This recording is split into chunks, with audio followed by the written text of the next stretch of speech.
So when you go ahead and make an account using TeamViewer, then you don't really have anything besides your basic information. So now if you want the other people to go ahead and recognize you easily when you're accessing their computer or when they access your computer, you can actually go ahead and upload out a profile picture for that. So over here, you can see that this is a new account that I have, and here you can see that it says upload your photo as an option. I can go ahead and click, and it actually goes ahead and redirects me onto the account page.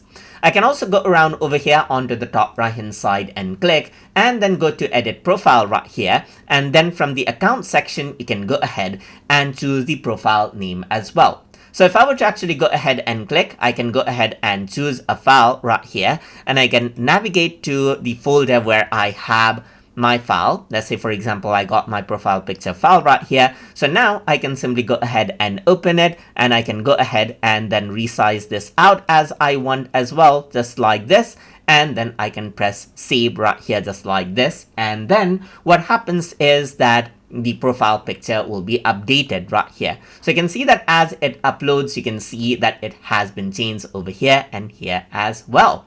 So apart from that, you can see that the name, the display name, which is actually being shown right here is YouTube channel. I can go ahead and change this out if I want to as well. I can go ahead right here, and it says YouTube channel. So YouTube channel. So let's say I'm going to say YouTube channel right here, click on save, and then what happens is that it'll be updated right here, just like this as well.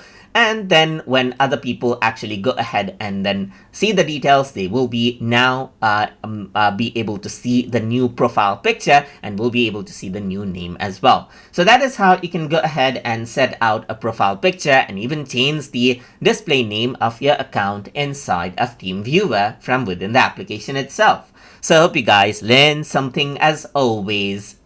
And as always, please like, comment, share, and subscribe.